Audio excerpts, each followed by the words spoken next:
Good morning. Yeah, good morning, Durga, Vishalini, Akshaya, Amrutula. Good morning.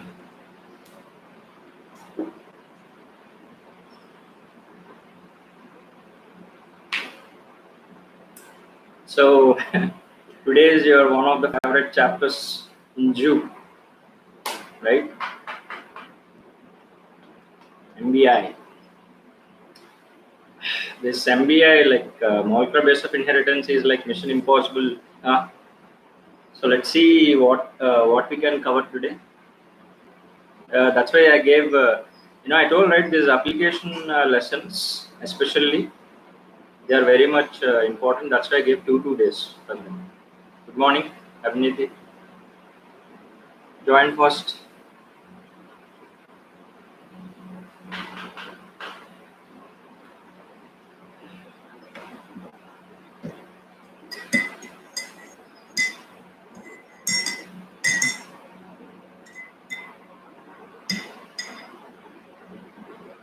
And people have to join. Like, please do respond if you guys are there in online.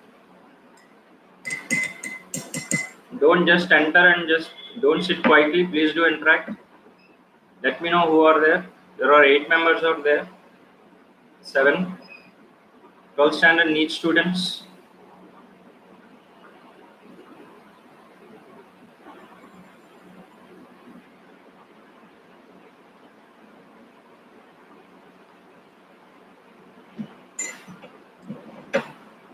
Okay. Okay. Ritika. Who else? We'll wait 1 more minute and we will start. So today we're going to discuss about the molecular base of inheritance. What are the important aspects that you may cover, like that may we can expect in NEET exam. And for academics itself, we did n number of numericals in this chapter, right?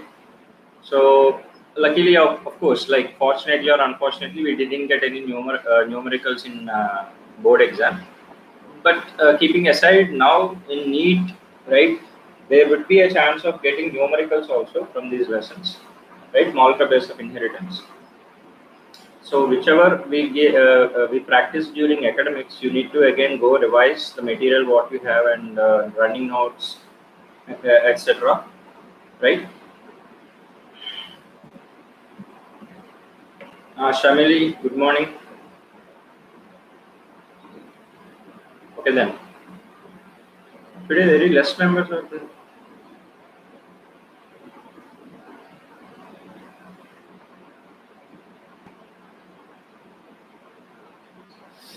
Okay, now we'll start then.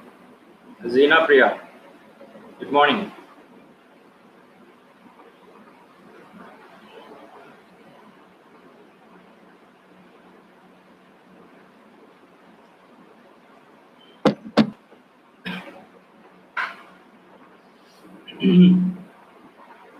Nivedita, good morning. Okay, 5 minutes gone already. So meanwhile, what you do is like for metric students who are not having NCERT PDFs, I will be. You have this link, right? Last time I gave a link, so you can open after 12 o'clock. You can open and see this link. So you may get PDFs for NCERT textbooks, both 11th and 12th standard. Okay. I will send the link. Right now, it will not be available. After 12 p.m., you may see that these PDFs may available in website, because I need to upload them. I will be uploading in this NEET.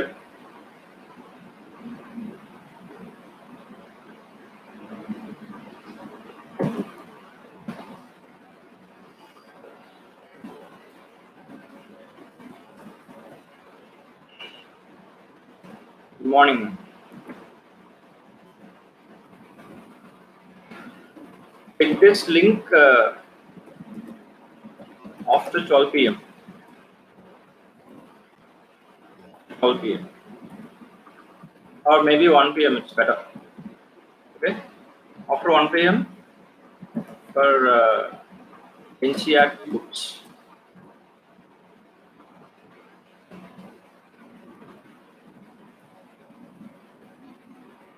Especially metric students, because you don't have textbooks now, so that's what. Okay, let's start then. We already waited enough. So today we are going to discuss about the molecular base of inheritance. Okay. So when we talk about this lesson, right? So we will be talking about the important aspects of the genetic material. That's DNA and how it's proven to be genetic material, the different experiments, scientist names, and the different organisms we use in it, or enzymes we use in it. All these aspects are utmost important in this lesson, especially the experiments, semi-conservative mode of experiment. That is also one of the important experiment where you may expect questions. Okay, because they may ask you regarding the what is the third generation, how many bands, heavy bands you will find, and how many light bands you may expect in third generation, fourth generation. So you should be able to calculate, or you should be able to apply the theoretical aspects of that semi-conservative mode of replication. Okay, yeah. So we'll start with DNA replication. DNA structure of the DNA. Whoever like metric or CBSC, right? You might come across the same terminology. So please do follow. If you have doubts, ask me. So when it comes to DNA, we say this polynucleotide chain, right? So why we say polynucleotide chains? Because the number of nucleotides are many, right? Not one or two, it is more than two, and it is polynucleotide chain. We have seen even dinucleotides, which were given in your textbook, right, for simple understanding of the structure. So here we are talking about polynucleotide chain. It means that it contains n number of nucleotides, right? And it contains, this nucleotides contains three important components. One is nitrogenous base, pentose sugar, pentose ribose sugar, and this ribose sugar carbons I gave in academics class very clearly right from 11th standard itself. I keep implanting the same concept for a while, central dogma and the structure of the DNA, and even you studied in biomolecules of biology 11th standard and 12th standard chemistry as well. So you should not find this lesson difficult, especially when it comes to structures. Okay. So if you feel difficulty in this lesson, it means you're not preparing in a proper way, even if it is chemistry or bio, right? Structures, when structures of DNA is concerned, right? So it will have three important components. One is nitrogen base and pentose sugar, ribose sugar, and its carbons, carbon 1, 2, 3, 4, 5, right? And fifth carbon, why we say the fifth carbon as 5' end, right? Why we say 5' end? 5' and 3' end means what? What is the speciality of these carbons of ribose sugar?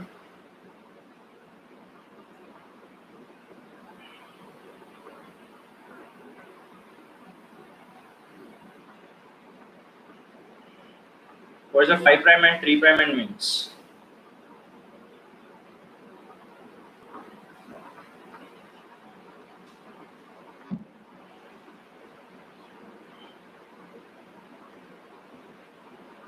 Are you guys there?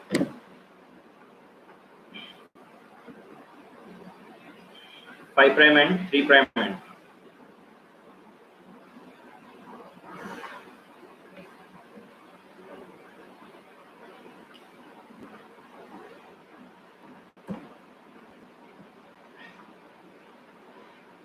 It's a polynucleotide chain, of course, no doubt in it.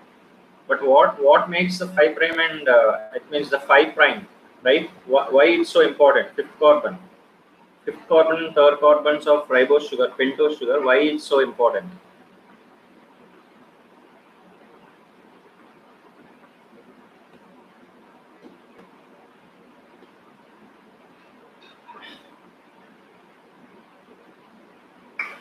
Please do respond. Phosphate group.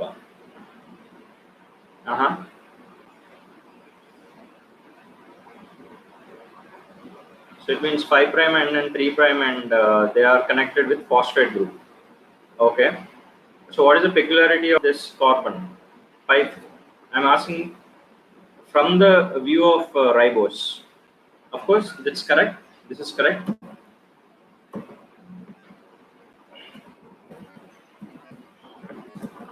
Between 5 prime, you will have a phosphodiester bond, right?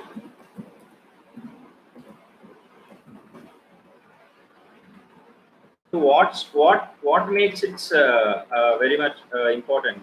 Carbon. What is it? Hydroxyl group, guys. Right? 3 prime hydroxyl group and 5 prime hydroxyl group, where they involve in the bonding, right? They involve in the phosphodiester linkage. Okay. So this makes it very important about the carbons of the pentose sugar.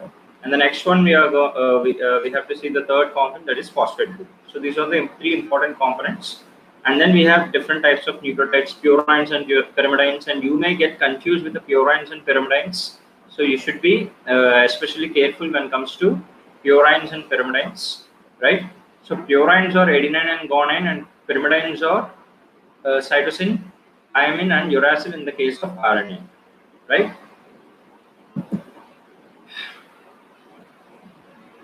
So if you see this,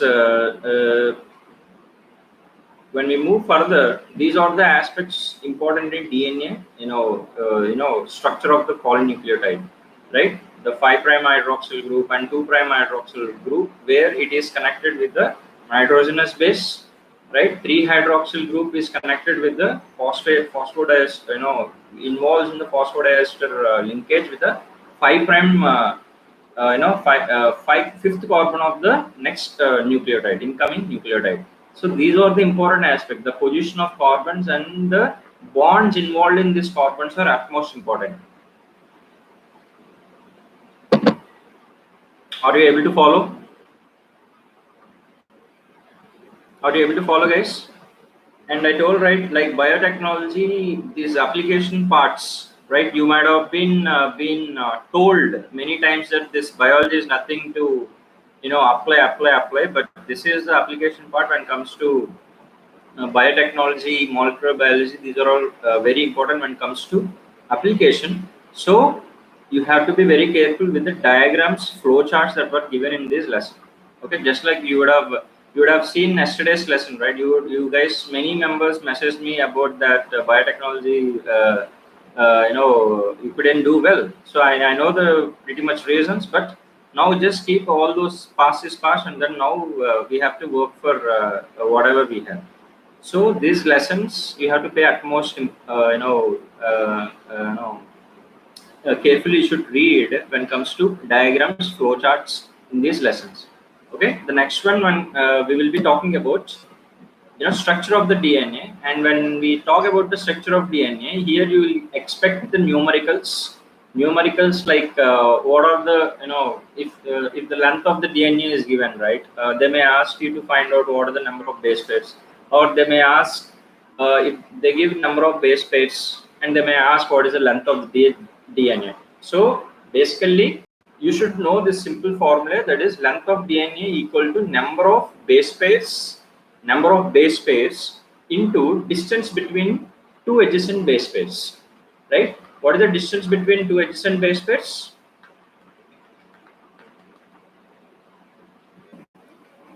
What is the distance between 2 adjacent base pairs?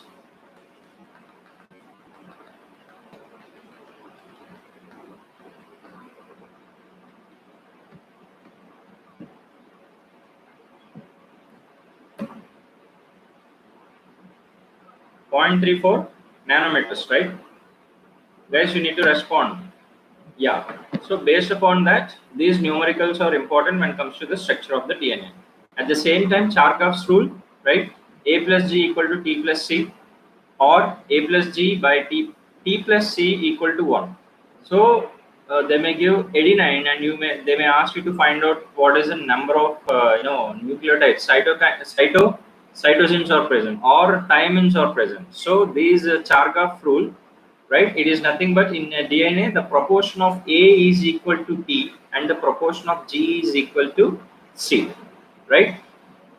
It means right, purine is equal to, when it comes to A, that is a purine, and it is equal to T, that is a complementary thing, right? That is AT, right? That's how this Chargaff rules work. A plus G equal to T plus C. So within the structure of DNA, these two numericals are very important. One is Chargaff's rule, right? A plus G equal to T plus C, and the second one is length of the DNA, finding out the length of the DNA or number of base pairs, right? Using distance between two consecutive base pairs. So with that, you can easily work out with the number of, whatever the sum they give, right? They change organism name and then they give different numbers, but you can apply this and you can get the, what do you say, answer, right? Are you able to follow? Yeah, correct, guys.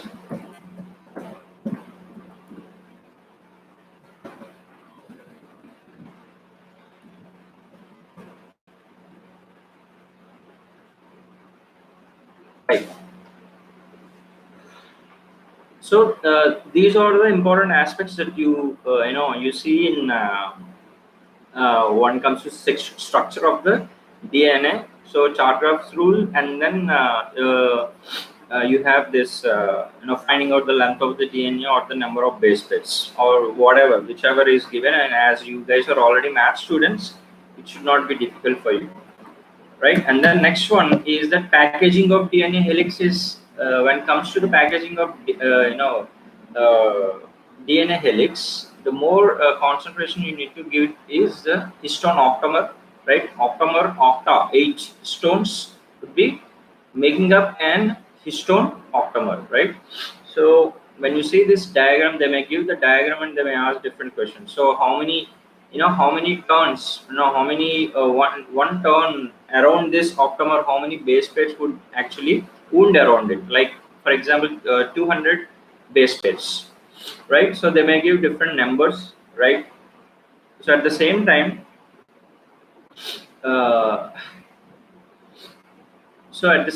you need to be focusing on the what is a this diagram once, because they may give this diagram. If the paper is very easy, they may ask you to find out what is histone octamer, what is H1 histone, right?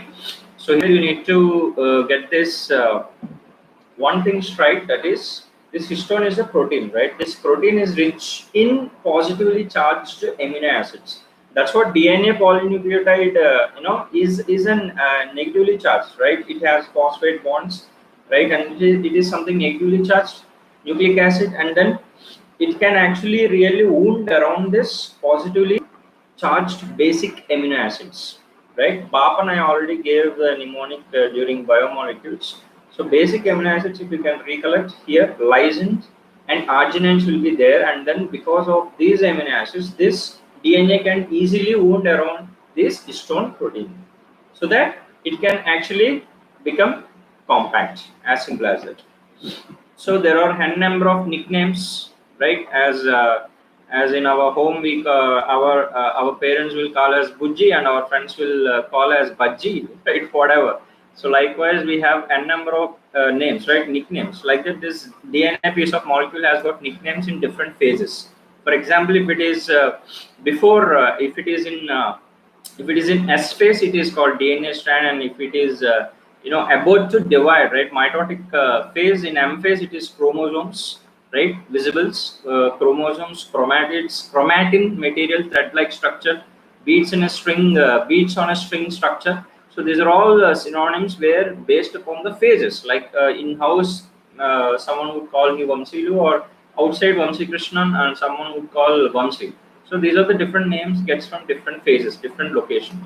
Likewise, but core Vamsy is Vamsy. Like that, the DNA has its own structure and function, right? But it has been called in several ways because it has a character. If you see chromosomes, they are colored bodies, chroma, right? Colored. So likewise, you need to understand this terminology is very important. You should not get confused with chromatin with chromatids with the chromosomes with the DNA linear structure. And then coming to the search for the genetic material, right? So in the search for the genetic material, you may be given different experiments. We have got experiments like 3-4 experiments are there, which are our favorite experiment, all-time experiment. Even my favorite experiment would be the Griffith's experiment, right? They started from scratch, and they could even get the transformation principle, right, which led to path to identify the DNA later part, right? So these are pioneer works. At the same time, if you see the Griffith's transforming principle, right, you need to really remember which is virulent, which is non-virulence. Virulency, the word terms, right, which cause infection, right, which can cause the infection virulent. That is smooth strain, R strain, smooth strain, and the 4 conditions. That is S strain injected to mice, dead. R strain injected to mice, not dead. S strain heat killed and injected to mice not dead, it means mice live. And S strain heat kill plus R strain live combinedly, when it is there is a transformation occurred, right? And then this R strain developed into smooth strains. So it is able to, when we inject into the mice dead. So these are the 4 conditions you need to remember. And they may jumble the sequence, and they may ask you incorrect and correct statements as well. So here you have to even understand the biochemical characterization of transformation principle. That is Avery, McLeod, McCarthy, right? AMM, that Avery, McLeod, McCarthy. These guys worked on the biochemical principles of the biochemical characterization of transformation principle, right? So if you say that, so this transformation principle, so they need to identify whether this contains the DNA is genetic material or not. So they work with different proteases and lipases, at the same time RNases, so that they degraded other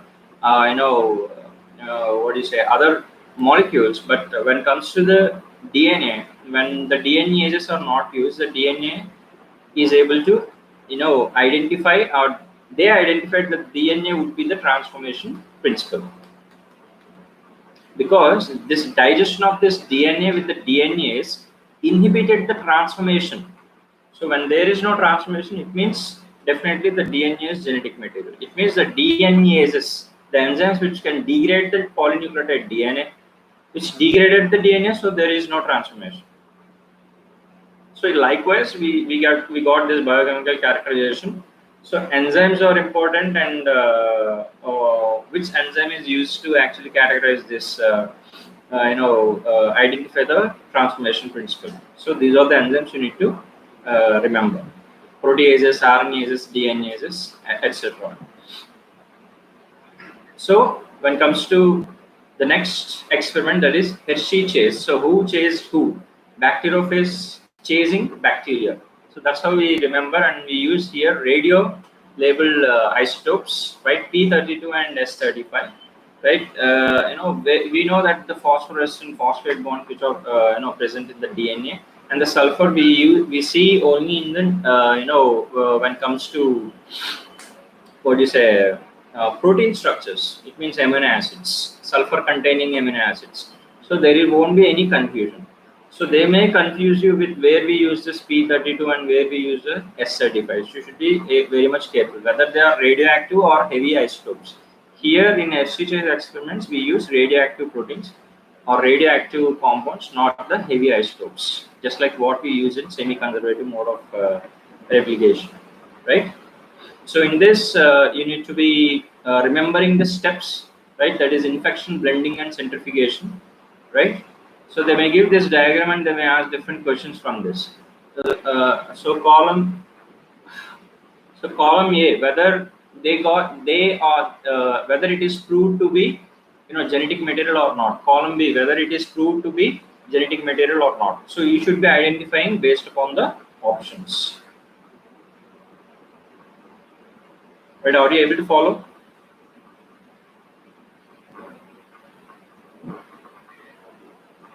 It's a very pretty lengthy lesson actually. Today, tomorrow. Yes. Okay. Yeah. So this is the aspect you need to focus on. Focus in this experiment. Okay. And finally, coming to the next aspect, that is properties of genetic material, that is DNA versus RNA. You can get as an correct or incorrect statement, so you should be very much careful about this properties of genetic material. DNA versus RNA, double stranded, single stranded, thiamine, uracil, right? Absence of hydroxyl group at second carbon, right? And presence of when it comes to second carbon of rose sugar, that's what deoxy means. There won't be hydroxyl group, right? But in the case of RNA, you will find hydroxyl group, right? 2' hydroxyl group will be present. That makes the RNA more reactive. We talked, we discussed this in when we were in second floor, right? Still, I remember those classes actually, right? And then coming to the aspects, these are the important aspects you need to be focusing on. Okay, for example, what are the RNA viruses examples, right? Tobacco mycotoxoid virus, etc. You need to be remembering when it comes to bacteriophages, QB bacteriophages. So I gave it in even worksheet also. Once go through it. And for metric students, apart from NCERT textbooks, this material would be very much helpful. You no need to run and rush towards any other material. But today by 1 p.m. I will be posting a link. The link what I posted in the live now, you can access after 1 p.m. so that you can get the books over there. Make use of it. Ask me any doubts at any point of time. Okay, next, let's move to the next aspect, that is central dogma of molecular biology. Right? What is central dogma? It's like it was proposed by Francis Crick, and then it is nothing but flow of genetic information. So the genetic information which is present inside a DNA is flowing, right? In what direction? At the same time, from what to what? So DNA to RNA to protein, and the DNA can self-replicate itself. That's what important characteristics of genetic material. It has to be self-replicated. In evolution, formation of first cells and the genetic material, organic molecules also we talked about it, and even molecular basis also we are talking about it. That is, genetic material characteristic is one of the important characteristics is that it needs to be self-replicated. So this DNA self-replicates itself. So the replication, and then transcription, and then translation. The DNA transcribes to form mRNA, messenger RNA, and this mRNA translates to form protein. So this is central dogma, and the reverse central dogma will be seen in different viruses, right? So DNA viruses, if you see their RNA viruses, if you see this RNA is a genetic material, it undergoes reverse central dogma, and then it gets its work done. It means it gets its viral proteins by incorporating into the host DNA. So this is a general central dogma scenario. And then when it comes to DNA replication, replication fork diagram is important, and the directions of replication fork is utmost important. That is 5' to 3', 3' to 5', which is lagging strand, which is leading strand, which is in which strand you find Okazaki fragments. What are Okazaki fragments? What are primer sequences? These are all important aspects in this replication part. And then in this semi-conservative mode of replication, which is given by Messelson and Starks, Messelson is a media, Messelson. So it is something depends upon the experiment, depends upon the medium. That is M14, M15 medium. So the heavy isotope nitrogen source we use is two different types of nitrogens. Medium we use, that is normal N14, and then heavy isotope, that is N15.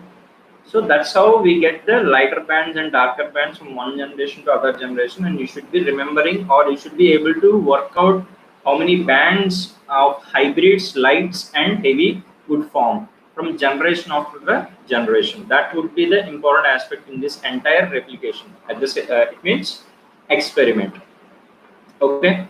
In after 20 minutes, what is how many bands of dark bands and how many heavy bands and how many light bands and how many hybrid bands would form in the second generation after 40 minutes, after 80 minutes, after 120 minutes, right? How many light bands, dark bands, heavy bands, and hybrid bands would form. So this is an important aspect in this lesson, nothing more than that, right? And then coming to the next aspect, that is what do you say? Here the replication fork and the machinery enzymes are utmost important. This lesson is completely important, guys. No excuse from single concept also. So when it comes to machinery and enzymes for replication, right? So what is replicon and what is helicase? Its functions. Gyrase, its functions. Single strand binding proteins, SSPs. I told in class also, and their functions, right? At the same time, ligases and their functions, and then direction of the replication, 5' to 3' direction, right? What are DNTPs, right? DATP, DGTP, DCTP, DTTP, right? So this deoxynucleoside triphosphates, they both act as substrates as well as energy giving molecules, right? Dual property. At the same time, primers or RNA primers, and later they will be removed by exonuclease activity, and then you will see that those gaps are filled by ligases, right? That's what you need to remember in this replication, that is which is lagging stream, which is leading stream, right? If you see this DNA polymerase forms one new strand, that is leading strand, in continuous stretch in the direction of 5' to 3'. So if you consider this is a replication fork, okay, right?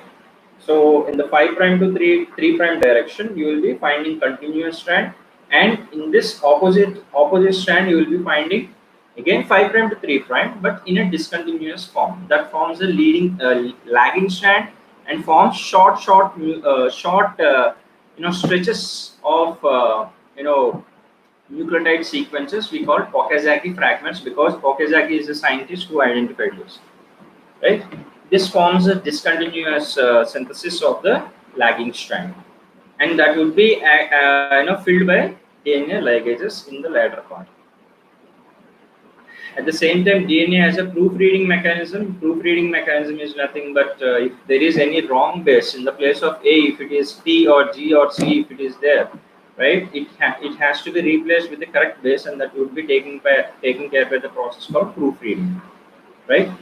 So likewise,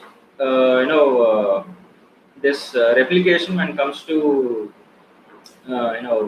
eukaryotes and prokaryotes, these are the important aspects. I mean, the machinery of the replication is utmost important.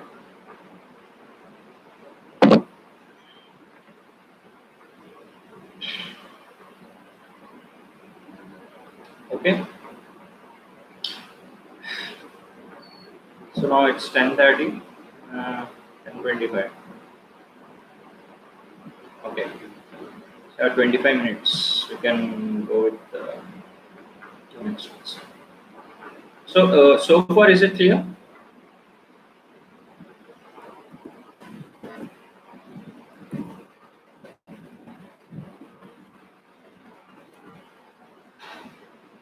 What I'm telling is, what are the points where you get confused, right? When it comes to density, right? You may get confused with the light bands with heavy bands. Light normal N14 with the heavy N15. So these are the aspects, these are the area you have to stop, you have to read, and you have to, somehow you should, get that, you should be able to apply that concept while you're solving the questions. It's as good as simple basic math. At the same time, logic would be more, will be there in this biotechnology lessons. At the same time, in this molecular basis, especially the genetics are concerned, logic is very important. it means you need to even understand the question in a logical manner, sequential and logical manner. You should read and understand. If other theoretical or like examples based questions means you can answer, but that's not a problem. When it comes to human reproduction and genetics, there you have to be having even reading in a logical and sequential manner. Just like that, if you read and overlook the question, you will go wrong. And while you are correcting the key, you will be surprised to see those many negative marks as well, right? Now you are able to correct it, and you are able to see the negative marking, and you please try to avoid negative marking. If you feel that yeah, this is correct, don't go for it. Don't go by your feeling. Gut feelings will not work. You should have a specific logic behind your answer. Okay, right. So next we will start with we will stop here with the molecular basis of inheritance. Right, we will continue this tomorrow. That is the rest of the things: transcription, translation, genetic code, human genome project, and these are all memory based when it comes to human genome project and DNA fingerprinting. But the aspects which are important, I will be covering in this. So till replication, you guys read, and if you are much interested, and if you are okay with this lesson, you can complete this lesson today itself. But I will take from transcription tomorrow. So let's go to the botany aspect, that is biotechnology. It would be very easy chapter when it comes to the principles. This chapter would be a little easy, okay, because we'll be talking about applicatory approach, right? But in this, you will be getting n number of questions. How this GMO crops are formed, and how these are able to they are able to utilize. We are utilizing them, and what are the processes we use? What are the techniques when we have to use? Genes. There are different number of genes would come in this lesson. Those are the important aspects you need to focus. So let's start with the chapter 12, biotechnology, part 2.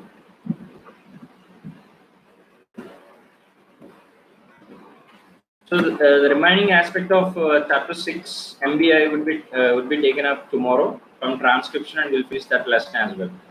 Okay, utilize these 2 lessons to finish as soon as possible molecular basis of inheritance. And because time is your exams got postponed, you can read once this entire schedule with grand tests are done. You have your choice to again revise these lessons n number of times. So nothing to worry about. You guys are very much lucky when it comes to time, right? Than your seniors, but make use of it. Now let's go to the biotechnology and its applications.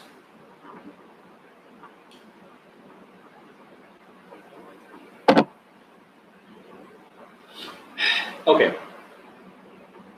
So we have seen that the biotechnology uses the microorganisms and their enzymes, or we modify organisms to get a desired products, right? That's how we see its principles. How can we really work out? How can we change? How can we really change or alter the genome of an organism? We discussed last class. Now, after altering, what are the different applications we can actually see in this biotechnology? Okay, let's see that. So in this, biotechnology has got wide range of applications, right? Wide range of applications in biopharmaceuticals. For example, if you see COVID-19, they are finding out the vaccine, right? So if it is DNA vaccines or etc., this biotechnology comes into picture. So biopharmaceuticals, therapeutics, diagnostics, and 1 minute.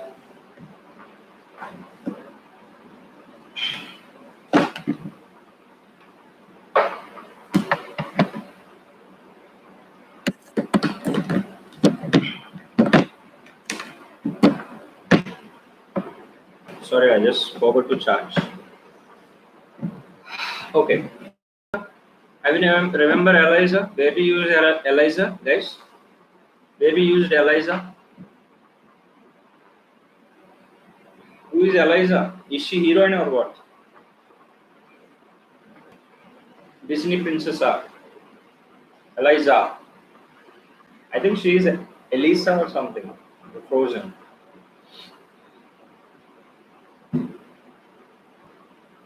Elsa. Sorry. Elsa is a Disney princess or something like that. Who is Eliza? What is Eliza?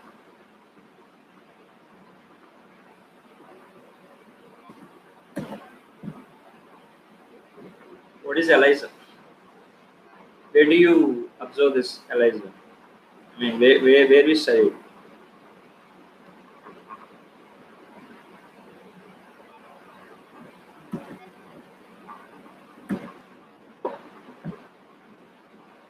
Molecular diagnosis. Very good.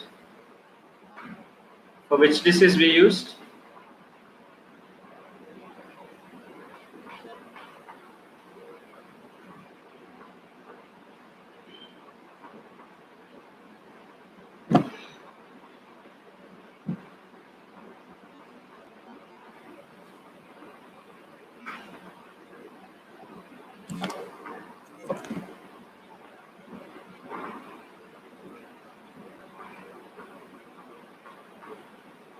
You guys are there. We used to detect viral diseases, like here in NCERT.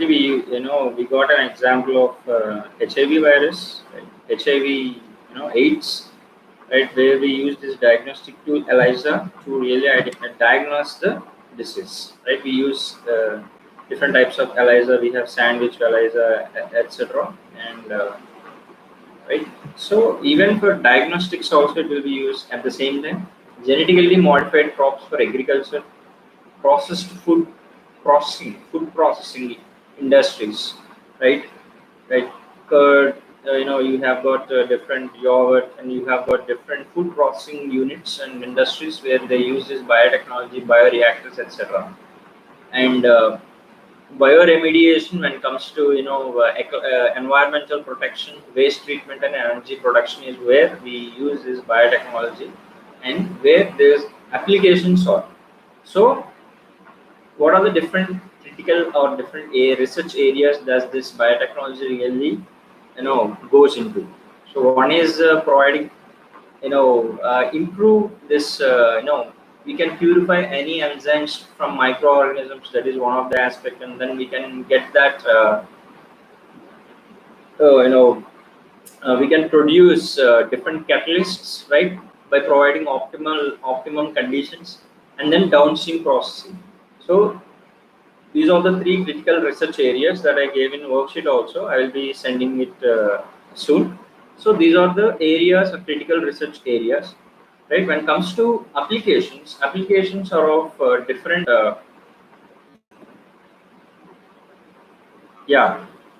correct, Venkatagiri, that is AIDS is correct. Yeah.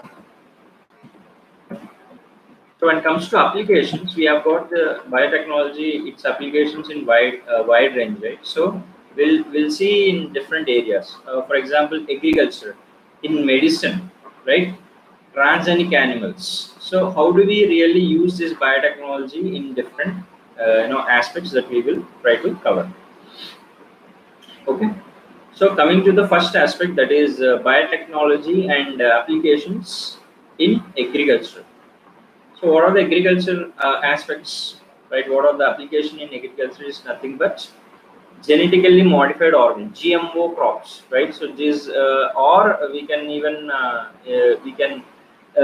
modify organisms, right? So this genetically modified organisms or transgenic organisms, or might be a plants or bacteria or fungi or animals whose genes are manipulated. It means based upon our interest, we are manipulating, we are altering its natural or normal gene composition.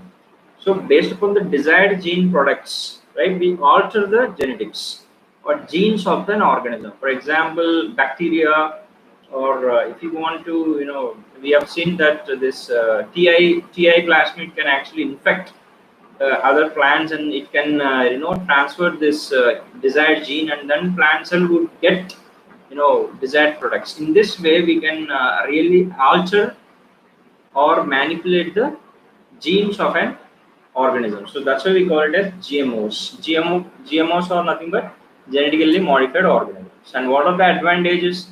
Advantages of this genetically modified, for example, in plants, you see, so we can create crops with more tolerance to the abiotic stress, right? Like cold, droughts, different salinities, right? Different salt concentration and heat. So we can produce this more tolerant varieties we have seen in plant breeding techniques, right? And this is a advanced or modern techniques we use to modify, right? And then pest resistance can be created and efficiency of mineral usage can be developed, and we can even enhance the nutritional value when it comes to biofortification. You would have seen that, right? Enriched rice, for example, golden rice, right? So these are the few important applications or advantages of genetic modification in plants. When it comes to pest resistance, biopesticides, BT cotton is one of the example, and we have to remember examples of here in this lesson. You will be coming across examples where we use this biotechnology. So, what are the GMOs in plants? What are the GMOs of bacteria, fungi, right? Animals, and what are the desired products we have seen. So, these are the aspects, crucial area you should be focusing on, right? BT cotton and BT cotton Bacillus thuringiensis, right? So which insects it will kill, right? Coleopterans. If you see the coleopterans, red beetles, right? These would be leptopterans, coleopterans on this tobacco budworms, etc. will be killed by this BT. So introducing of this BT genes into cotton makes this BT cotton, and this BT toxin would be produced, which is in the form of crystal, right? Crystalline form, and then it forms the crystals, and these crystals would actually alter the these organisms, right? Pests. So it acts as biopesticides. So in strategies also we studied, right? We use right from conventional method, organic form. What is a conventional, natural prey predator method to this application part. So this is conventional to modern techniques. That's what we are developing biopesticides. When it comes to even microbes in human welfare, also we talked about this. And then if you see this BT cotton, right? Most BT toxins are insect group specific. It means they are specifically go and alter or this alter the physiology of the insects, right? So the toxin is coded by gene called cry genes. So this cry genes makes these insects cry, in the sense like they die, right? So these cry genes would produce these toxins, right? In which protein encoded by the genes. For example, you need to remember the cry gene types also. Here we have the genes that you need to remember, right? So these control the cotton bollworms, right? So which controls which? I gave it in worksheet also. If you see this cry 1AB, it controls corn borers. So one who keeps the bore in the corn, it will be controlling this cry 1AB genes, and their products would control corn borers. Like that, which genes would control bollworms? So these are the important areas you need to focus. Examples are important, guys, because we are talking about application. Later you don't scratch your head saying that, oh, I just left the examples just like that. So don't leave it. So next comes to the nematode resistance. So nematode resistance in tobacco plants, when it comes to RNAi, right? RNA interference. So RNA interference is very much modern strategy, which which we can what do you say? We can stop the infection of this nematodes, right? Which actually by infection, which they reduce the yield actually in the tobacco. So tobacco yield. So what we can do is we can actually use this RNA interference strategy to actually minimize this infection. How do we use this RNA? So RNAi is a method of cellular defense in all eukaryotic organisms. It means it prevents translation of specific mRNA due to complementary double-strand molecule. We already know that during molecular base of inheritance, we studied during transcription only one strand, one template strand or coding strand. Template strand, coding strand. Only one strand would produce a mRNA, not the both the strands. If both the strands produces, it forms double-stranded RNA. There won't be any protein synthesis. So we use here this iRNA, right? I explained this iRNA strategy for Steve, I guess. Steve and few members, they asked during revision, they asked this doubt, right? I was in suddenly I was in class and they asked this doubt. I clearly shown with some diagrams also. So how this RNA silencing works? So it creates a double-stranded RNA molecule and eventually silence the expression of the RNA. Eventually no protein. So eventually no infection. So the source of this complementary RNA is from an infection by RNA viruses or mobile genetic animals, elements that replicate via RNA intermediate. So we are actually targeting those RNAs, right, which actually forms infection. So we silence them, we suppress the expression of those RNAs by RNA interference strategy. Right, so this is nematode resistance in tobacco plant is more important than other aspects because we are using something very modern, something which is high-end kind of a technique, that is RNA interference is a recently developed, maybe a 10 years, not 10 years also, yeah, maybe 10 years down the line, they actually come up with this RNA silencing strategy. So you should be very much careful in focusing in this technique, okay, RNA interference.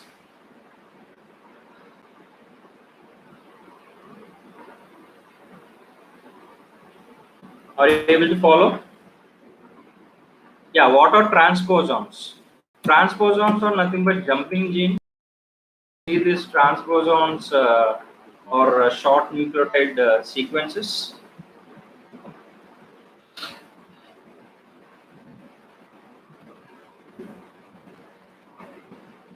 So these we call it as jumping genes as well, sequences. It means they can move around, to different positions in a genome of a single cell. Okay, it means that during the recombination or during this recombination or shuffling of these genes, what happens is these transposable elements, right, the pieces of DNA molecules with this sequence can actually move from one sequence to other sequence. I mean, one place of the DNA to other place of DNA, so that it creates more variability. It means it can cause even mutations, or even it can cause diseases as well. Okay, we call these transposable elements as mobile DNA as well. Just like imagine in class, right? Who shifts the places very often in our class? Who shifts the places, man? I remember. Yeah, imagine that there is a one student who always shifts from one place to other place to other place to other place. So she or he, no need of any names also. So he or she would be a transposable element. As simple as that. Okay, so when it comes to this nematode resistance in tobacco, especially when we are, how do we create this kind of an resistance? So by simply using agrobacterium vectors, nematode specific genes are introduced into host plants. Okay, it produces both sense and antisense RNA in the host cells. It means that when we use this DNA sequences in plants itself, so they produce both types of RNAs. So what happens is they actually they will not allow these nematodes to actually interfere with the normal protein processes. It means that they actually go and intervene with the uh, you know uh, specific mRNA of nematode. It means it initiates RNAi and silences the specific mRNA of nematode. So once we introduce these sequences, so this is not a class, so I am not able to explain complete concept. Try to understand because this lesson is already taken up. Okay, what I am explaining is how do we use this RNA silencing. So if you see this RNA silencing, right, we using agrobacterium, right, vectors. So these agrobacterium vectors would have a specific sequence. Those specific sequences are nothing but which are specific to nematodes. Okay, so when these specific sequences of nematodes are introduced into vectors, at last class we discussed about how we create a cloning vector, artificial vectors, right?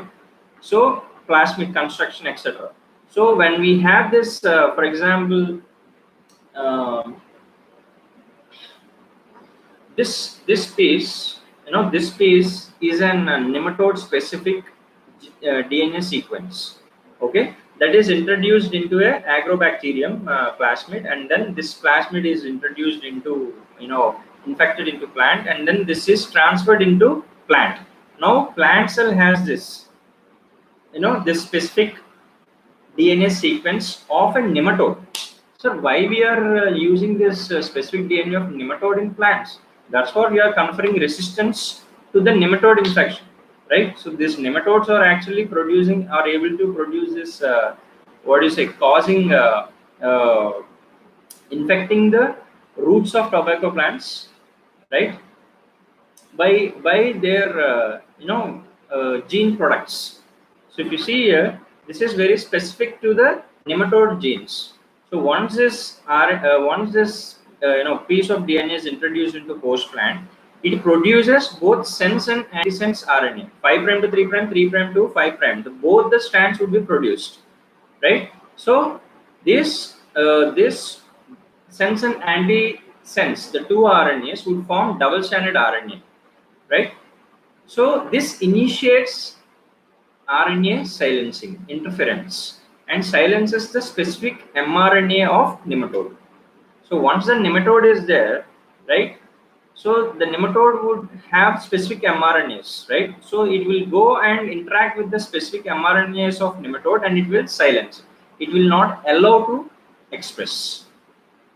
So that this is how we silence the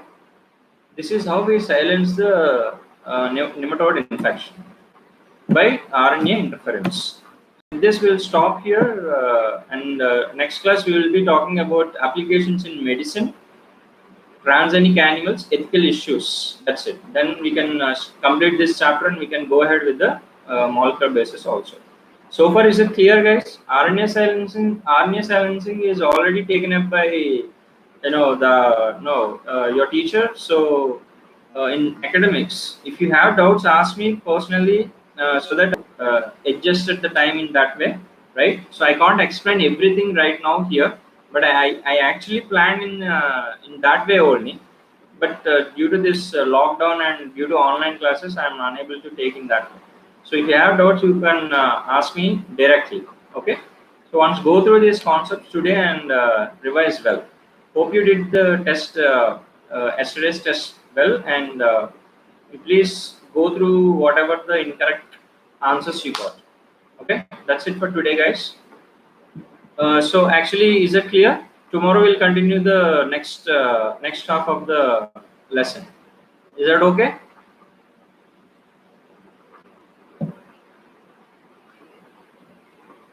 Tomorrow we'll continue the next half, the half of the chapters. Okay, guys. Thank you.